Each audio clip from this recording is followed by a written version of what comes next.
Selamat datang dalam penjelajahan kita tentang rahasia lautan. Pernah nggak sih Anda lihat peta terus kepikiran, kok ada bagian laut yang warnanya biru muda, tapi ada juga yang biru tua banget? Nah, kelihatannya sepele ya, tapi pertanyaan ini nih kunci buat ngebuka rahasia dunia yang tersembunyi di bawah air.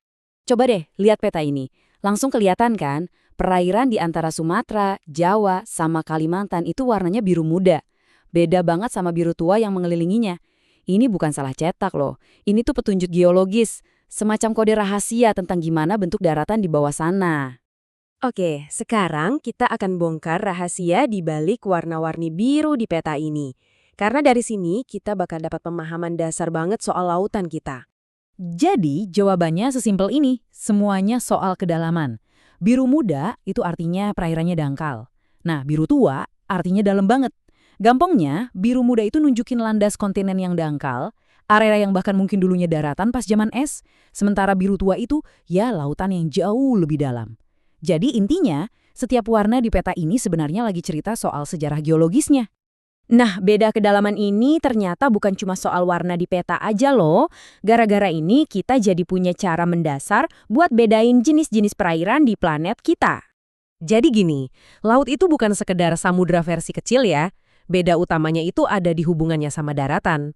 Laut itu seringkali kayak dipeluk sama benua. Sementara samudra itu ya hamparan super luas yang nyambungin benua-benua itu. Dan ternyata makin seru nih. Para ahli geografi nggak berhenti sampai di situ aja. Mereka bahkan membagi laut jadi beberapa kategori lagi.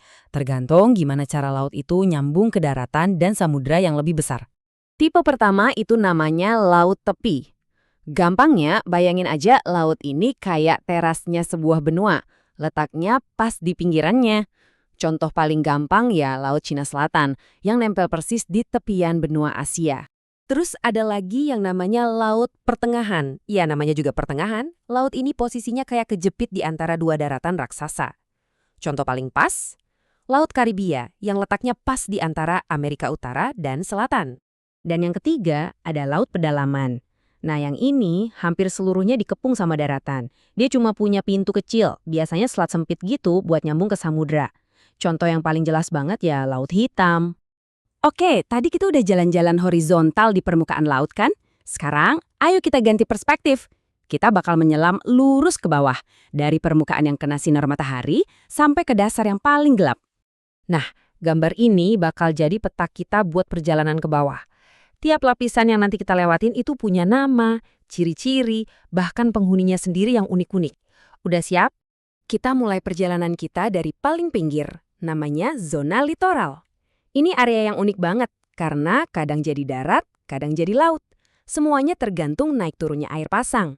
Sekarang kita nyelam sedikit lebih dalam, masuk ke zona neritik. Di sini airnya masih anget, dan ini adalah rumah bagi sebagian besar kehidupan laut yang kita tahu. Kenapa? Karena sinar matahari masih bisa masuk, ngasih energi buat terumbu karang warna-warni dan semua kehidupan yang super ramai di sekitarnya. Lanjut lebih dalam lagi, kita sampai di zona batial.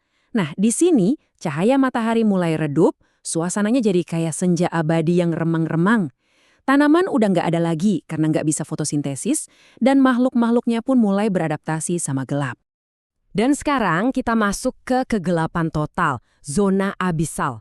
Di sini tekanannya luar biasa kuat, bisa meremukkan baja. Dinginnya menusuk, dan sama sekali nggak ada cahaya matahari. Disinilah kita ketemu sama penghuni-penghuni laut dalam yang sebenarnya makhluk-makhluk aneh tapi keren banget, yang kelihatannya kayak dari planet lain. Akhirnya kita sampai di titik paling dasar perjalanan kita, zona hadal.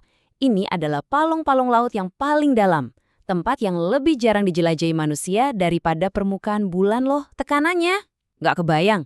Ini benar-benar garis depan penjelajahan di planet kita sendiri.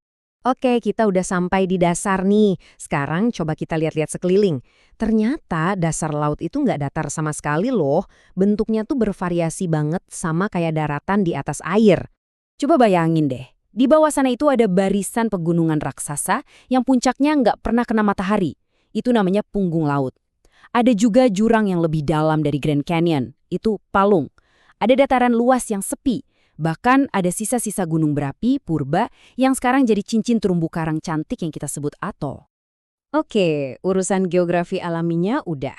Sekarang kita geser sedikit ke gimana caranya manusia mencoba bikin aturan di lautan yang seluas ini. Ya, dengan bikin batas-batas buatan. Angka pertama yang perlu kita ingat, 12. Angka ini penting banget dalam hukum laut internasional. Jadi, sampai jarak 12 mil laut dari pantai, perairan itu dianggap wilayah kedaulatan penuh sebuah negara. Bukan cuma airnya, tapi dasar laut sampai ruang udaranya. Anggap aja kayak perpanjangan daratan mereka ke laut. Nah, angka selanjutnya jauh lebih gede, dan ini urusannya soal ekonomi, 200 mil laut. Ini yang kita sebut Zona Ekonomi Eksklusif atau ZEE. Di area sejauh 200 mil laut ini, sebuah negara punya hak tunggal buat ngambil semua sumber daya alamnya. Mulai dari ikan, minyak, gas, sampai mineral. Mungkin mereka nggak punya kedaulatan penuh di sini, tapi mereka yang pegang kendali atas kekayaan alamnya. Dan ini nih yang sering jadi sumber sengketa antar negara. Dan ini ngebawa kita balik lagi ke awal. Meskipun kita udah jago bikin peta permukaan laut dan narik garis-garis batas, kita tuh sebenarnya baru mulai ngintip apa yang ada di bawahnya. Sebagian besar lautan masih jadi misteri besar. Percaya nggak? Kita atau lebih tahu banyak soal permukaan Mars daripada dasar lautan kita sendiri. Jadi pertanyaannya sekarang adalah, apa lagi ya yang sembunyi di dalam gelap sana? Makhluk apa, sumber daya apa, rahasia apa lagi yang nunggu buat kita temukan di dunia yang super luas di bawah sana?